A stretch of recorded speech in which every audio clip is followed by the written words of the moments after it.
दोस्तों मूवी कुछ ऐसे लोगों पर है जिनसे हो जाती है कुछ ऐसी गलती और फिर उनको मिलता है शराब और फिर उस शराब के कारण उनकी होती है बेरहमी से दर्दनाक मौत। तो क्या वो इस चक्र से बच पाएंगे? मूवी की शुरुआत में हमें एमिली और मारिया दिखाई देती है। एमिली मारिया को रियान नाम के लड़के का बैंड दिखाती है और कहती है मैंने रियान को कॉलेज के दिनों में छोड़ दिया था। फिर ये लोग ट्रिप जाने की तैयारी कर रहे होते हैं। फिर हम देखते हैं रियान और कॉलेज के सभी दोस्त एक साथ इकट्ठे होते हैं। एमिली भी अपने एक्स बॉयफ्रेंड रियान को गले लगाती है और फिर सभी लोग ट्रिप पे जाने लगते हैं। फिर वो लोग बस में हवा भरने के लिए बस को गैरेज में रोकते हैं। गैरेज में एमिली को एक आदमी का लॉकेट पसंद आ जाता है और फिर वो उसको खरीदने लगती है। उस आदमी का नाम जिमी होता है और वो उसको बेचने से मना कर देता है। एमिली उसको पैसों का लालच देती है। फिर जिमी हाँ कर देता है। एमिली फिर लॉकेट को देखती है, उसको ये लॉकेट दूसरा लगता है। फिर वॉटसन जिमी के पास जाता है और कहता है तुमने पैसे ले लिए और लॉकेट दूसरा दे दिया। वॉटसन फिर उस लॉकेट को जिमी की गले से छीन के भागने लगता है और फिर सभी लोग भाग के बस में बैठ जाते हैं। हड़बड़ी में उनके बस से एक एक्सीडेंट हो जाता है। वो लोग नीचे उतर के देखते हैं तो एक बूढ़ी औरत होती है। वो फिर उन सभी टूरिस्ट को शराब देती है और कहती है वो पक्षी तुम्हें नहीं छोड़ेगा। तभी फिर वहाँ पे जिमी लोग आ जाते हैं। फिर सभी लोग बस में बैठ जाते हैं और वहाँ से भाग जाते हैं। इन लोगों की बस के सामने एक अजीब सा कोहरा आता है। कोहरे से निकलने के बाद उनको अपनी लोकेशन का कुछ पता नहीं होता है। मारिया फिर सबसे कहती है जो उस बूढ़ी औरत ने शराब दिया था प्राचीन काल में ये हुआ करता था और मैंने इसके बारे में पढ़ा था। अगर ये वही शराब हुआ तो हम में से कोई भी नहीं बचेगा। अचानक से उनकी बस के सामने एक लड़का आ जाता है। मारियाना उसको देखने के लिए बस से उतरती है। तभी वहाँ एक बड़ा सा पक्षी आता है और मारियाना को बहुत ही ज्यादा बुरी तरीके से रोंच देता है और फिर उसको उठा के ले जाता है। सभी लोग फिर बस को वहाँ से भगा ले जाते हैं। अब सब लोग समझ जाते हैं उस बुढ़िया का शराब सही था। सब लोग बहुत ही ज्यादा डर जाते हैं और उनको रास्ता का भी कुछ पता नहीं होता है। रास्ते में फिर उनकी बस पंचर हो जाती है। फिर बस में बहुत से लोगों को टायर बदलना नहीं आता है और फिर जिन दो लोगों को आता है वो भी बस के बाहर नहीं जाना चाहते हैं। रियान और गोल्फ सीजर ब्लेड का गेम खेलते हैं और जो हारेगा वही टायर बदलने जाएगा। गोल्फ हार जाता है और वो टायर बदलने जाने लगता है। गोल्फ टायर को बदल देता है मगर बस के ऊपर वही पक्षी बैठा होता है। फिर रियान और सभी लोग गोल्फ को देखने के लिए बाहर आ जाते हैं। फिर हम देखते हैं गोल्फ की उस पक्षी ने बहुत ही ज्यादा बुरी हालत कर दी होती है। फिर वो पक्षी वहीं पे आने लगता है। सब लोग बस के अंदर चढ़ जाते हैं और गेट लगा लेते हैं।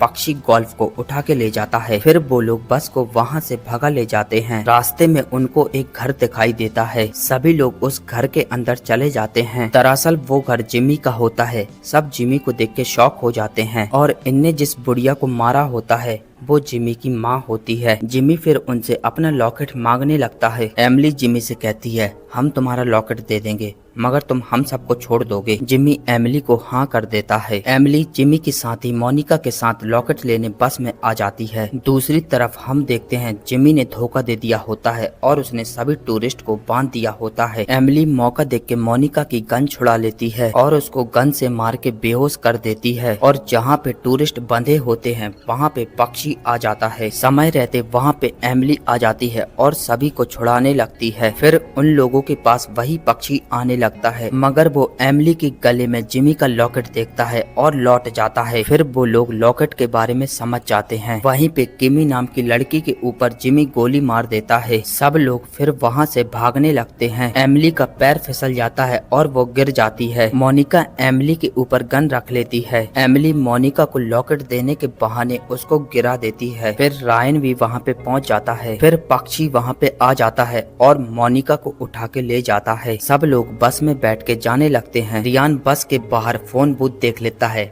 और फिर बस को रोकने कहता है और कहता है उस फोन के इस्तेमाल से हमें पुलिस की मदद मिल सकती है। रियान फिर बस के बाहर फोन लगाने जाने लगता है। एमिली रियान से मिलती है और उसको वो लॉकेट दे देती है मगर धीरे से रियान उस लॉकेट को एमिली के जेब में रख देता है। रियान फिर फोन बूथ से कॉल लगा के पुलिस को सब कुछ बता देता है। रियान काफी देर से लौटा नहीं होता है इसलिए सब लोग रियान के पास जाने लगते हैं। फोन बूथ पे वो लोग देखते हैं वहाँ पे खूनी खून होता है और फोन भी टूटा होता है। फिर वो लोग समझ जाते हैं पक्षी ने रियान को मार दिया है। तभी वहीं पे वो पक्षी आ जाता है। सब लोग बस में घुस जाते हैं। एमिली फिर अपने पॉकेट में उस लॉकेट को देखती है और फिर वो और भी ज्यादा दुखी हो जाती है कि रियान ने उसको बचाने के लिए अपनी जान दे दी। उन लोगों के पास पुलिस का एक आदमी पहुंच जाता है। पुलिस का आदमी गद्दार होता है और उनसे वो लॉकेट मांगने लगता है और उनसे कहता है मेरी बेटी इसी शराब में मरी थी और अब मैं नहीं चाहता मेरे घर का कोई मरे। और फिर वो उन सभी को बांध देता है और कहता है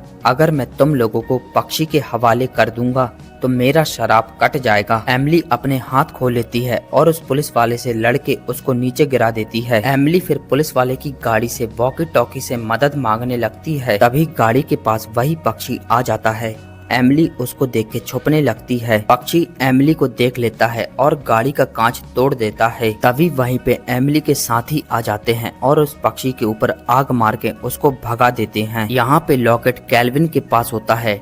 केल्विन लॉकेट को एमिली को दे देता है और जैसे ही वो लॉकेट देता है पक्षी केल्विन को उठा के ले जाता है। अब सिर्फ एमिली और मैक बचे होते हैं। एमिली और मैक जाने लगते हैं। तभी उनके पास रियान का कॉल आता है। एमिली फिर रियान को कॉल लगाती है और मोबाइल की रिंग आसपास ही बज रही होती है। एमिली फिर रिंग की आवाज के पीछे जाने लगती है। फिर हम देखते हैं रियान के फोन से जिमी कॉल लगा रहा होता है। एमिली जिमी से रियान के बारे में पूछने लगती है। जिमी एमिली को पक्षी का घोंसला दिखाता है जहाँ पे एमिली के सभी साथी मरे डले होते हैं और वहीं पे रियान भी होता है। फिर वहीं पे मैक पहुँच जाता है और जिमी के सर पे बंदूक रख देता है। जिमी वहाँ से भाग जाता है। एमिली मैक से बंदूक छुड़ा लेती है और उसके ऊपर तान देती है और उससे कहती है तुम यहाँ से चले जाओ, मैं उस पक्षी का सामना करूंगी। मैक फिर वहाँ से चला जाता है। मैक जाते जाते देखता है वो बिल्कुल सही रास्ता पे आ गया है मगर बस का डीजल खत्म हो गया होता है। मैक बस को पेट्रोल स्टेशन पे रोकता है। वहीं पे जिमी पहुँच जाता है और मैक से लॉकेट मांगने लगता है। मैक पेट्रोल के पाइप को नीचे गिरा देता है। तभी फिर वहीं पे पक्षी आ जाता है।